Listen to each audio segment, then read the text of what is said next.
Chris Aceto, everybody. Welcome. I need to thank Manchester Mystery House for making this free for everybody today. And also I need to thank, I need to thank the Santa Barbara Theater Organ Society, who maintains this incredible organ and does programming throughout the year. So yes, amazing organization. I think it goes without saying the reasons why we chose for you to guys to see City Lights. Charlie Chaplin lived here in Santa Barbara and owned property here in Montecito. So I thought we needed to pay tribute to Charlie Chaplin. You guys are in amazing hands with this amazing organist, and he'll tell you all about the film. Thank you for showing up opposite the Super Bowl. Yeah, you're going to have a great time. Here's Mr. Aceto. Thank you. Thank you. Thank you, Roger. Thank you again for the invitation to come up. Super what? I'd rather hear an organ concert, but thank you so much for having me. It's a great thrill to come and play a movie in a historic theater on a historic instrument, and also such a great movie. The movie was written was premiered in 1931. Which is unique because it's after the advent of sound films. So this was a Charlie Chaplin movie that actually came with its own soundtrack, but there were still many theaters that didn't have sound equipment. Charlie Chaplin, too, was a pioneer in maintaining the what he called pantomime movie, the silent movie as a form, and not transitioning to sound films. So that's a unique that it came after other movies had already converted to sound. This instrument, you might be wondering, its history, it is 90 years old this year. These buttons, this keyboard, this case, these pipes, we are sitting among 2,000 pipes which are up on the upper level of the Spanish village on either side. Every sound that you hear this organ make is made by mechanical means. There are no digital sounds, there are no synthesized sounds. So when you hear the piano, it's a real live piano played by mechanical action. The xylophone is a real xylophone. The bird is the bird is fake. But this is one of 5 instruments that were made for the Lowe's chain in the New York metropolitan area.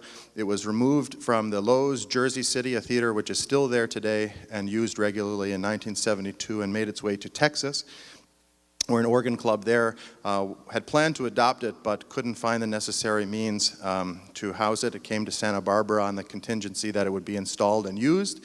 And it was by a very diligent group of volunteers here in town who continued to maintain it and look after it as part of the Santa Barbara Theater Organ Society, of which I am the staff organist. So a bit of history there as well. I'm always asked about the film scores. As I mentioned before, this movie actually has sound that Charlie Chaplin approved of and helped to compose and all of that. So if you're interested in hearing the real version and you enjoy the movie, I encourage you to get the DVD and listen to Charlie Chaplin's soundtrack. What I usually do is in this case, I watch the movie with the film, or watch the movie with the soundtrack. I was able to take some musical ideas. One of the clever things that they did in this period, the organists would take songs that were popular and that fit the action with text that people would know. And in this film, one of the songs that Charlie Chaplin and his original musicians used was a song that was very popular in its day called "Who'll Buy My Violets?" And you'll see why it's relevant to the movie in just a moment.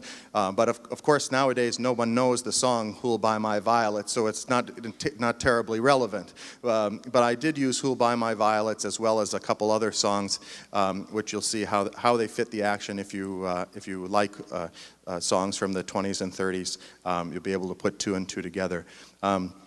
How the scoring works, many organists do it differently. Some people just improvise the entire score right off the bat. Others have 200-page book of music which they play just from beginning to end. My technique is a little bit different. I usually watch the movie and write down a series of cues, major action points that are happening or things that I want to catch that could be brought out musically. And then I find 2 or 3 songs that I think fit the action. "Who'll Buy My Violets" is one of them. And then I improvise around that. So what you're going to hear is completely spontaneous, completely spur of the moment, with the exception of the 2 or 3 songs that I've selected. And what I like to do is, rather than making up music just out of my head, I like to manipulate those songs.